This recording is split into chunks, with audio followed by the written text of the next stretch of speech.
come. They see me, they're coming. I'm standing on the far east end of the lagoon at Julia Davis Park in downtown Boise, Idaho. This is a special place for me. I have lots and lots of memories. I did a lot of things here as a small boy. I won fishing derbies, 3 of them. The first one was caught right there at that pair of trees, those twin trunk trees. A 13.5-inch catfish. Trouble was, I wasn't old enough to win, so they gave me some phony prize. Told me to come back next year, which I did, and I caught the winning fish then. They told me I was too young because the winning trip was to Canada. I was hot. I came back the 3rd year and caught the biggest fish, but they quit having nice big trips to go fishing with, so I got a couple of odds and ends. Life's full of a lot of excitement and also disappointment. It all goes with the territory. You'll never get everything out of life if you count what you don't get. You're much better off to discourage your disappointments. Charge on with those things that are benefit. You know, have you ever wondered why some things seem easy for people and other people doing the very same thing struggle and quit doing it? Give up on themselves, on their own dreams, just because things aren't rolling their way? Well, let me tell you why the easy ones make it seem so easy. They know how to use this great thing that God gave every human being at the instant of their conception, called your brain. Another term is spiritual heart.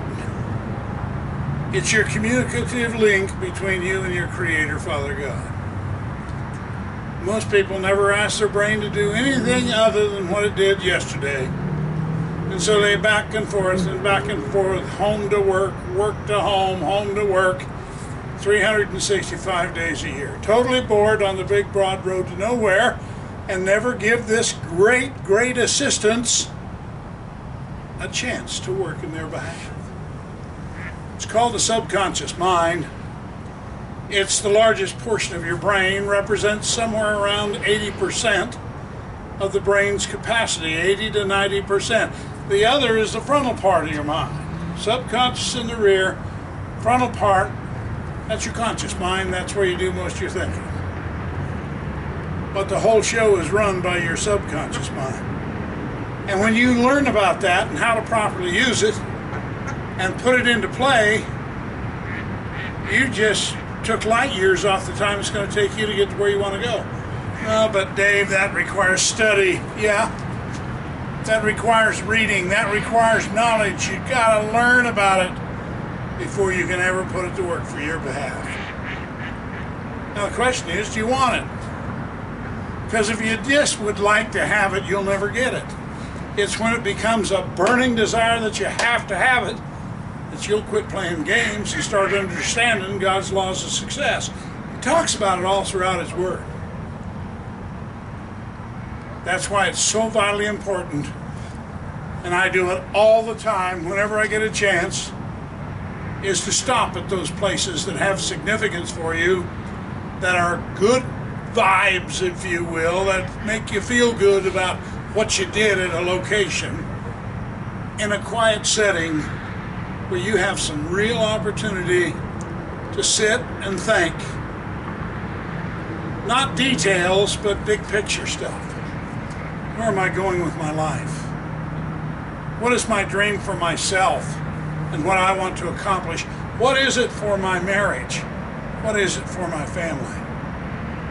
Do I know who I am and where I'm going and why I'm going to make the trip?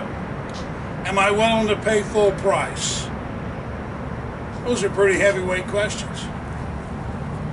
But if after you've thought about those, then you need to do what most people don't, and this is where they miss it. You need to just sit down and sit still. We purposely drove to this location today to make this video because of the reasons I just explained. I mean, it was 1955 when I won that first fish derby out of this lagoon. That's been quite a few days ago. But I look back over where I caught that fish. Those same 2 trees are still there. It's right on this first point of land. 2 geese are Cease and Maeve, my old feathered friends, sitting right there. And that's where I cast straight out there and caught it. There's a big deep hole out there. And that's where the fish was, on the bottom. Now, how do I know that? Well, I'd come down here in the middle of winter when it was drained and take pictures and get to know the bottom of this fishing hole as well as the fish did. And people say, it's you, you're lucky. Well, there was nobody else down here when it was cold. See, what most people call luck, champions and winners in life call it work, effort. Don't you just love that sound? The most majestic bird in the air.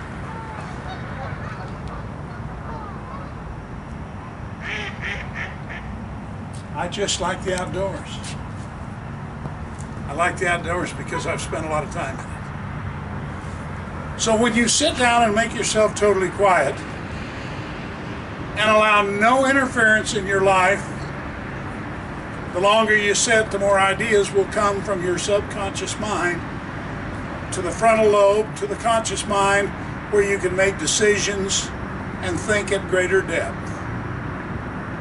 And in that transfer from the back of the head to the front of the head, lights go off. They're called ideas. It's the way God designed it to work. But if you don't sit down and stop trying to do 14 things or read 68 emails or text messages or make 48 voicemail calls on your iPhone, you'll never get a chance for that knowledge to pass, the ideas to come. And as a result, out of ignorance, some people call it stupidity, you'll go back and try to slug things out on your own. When you do that, the mountain gets steeper, the trail gets narrower, and rockier, and more difficult to traverse. So get to know this thing called the subconscious mind. I've told you how to put it to work. Where'd you get all that information? Books. And conversation, intelligent conversation, knowledgeable conversation. Where do I go to get that kind of knowledge? Become a premier member of this website. I've done your homework. You just got to spend the time to transfer what I put on tape and on paper from my computer website to your brain. Now, if you're not willing to do that, can't help you. There ain't no such thing as a free lunch. Because every time somebody gets something for nothing, that means somebody else had to give something up and get nothing for it. And that's just not how God made the world to work. He who worketh the hardest and the longest is usually the one that wins. Because God never did intend to reward non-performance. Now you're in charge of your own mind, so exercise that decision power. Get a dream, wrap your arms and brain around it, go to work, and don't look up until you've accomplished what it is you've set out to do. Can you do that? Say, uh-huh, uh-huh. Of course you can. Your future is in your hands. And the choice of accomplishing your dream is your responsibility. Peace and love to all of you. Papa Bear.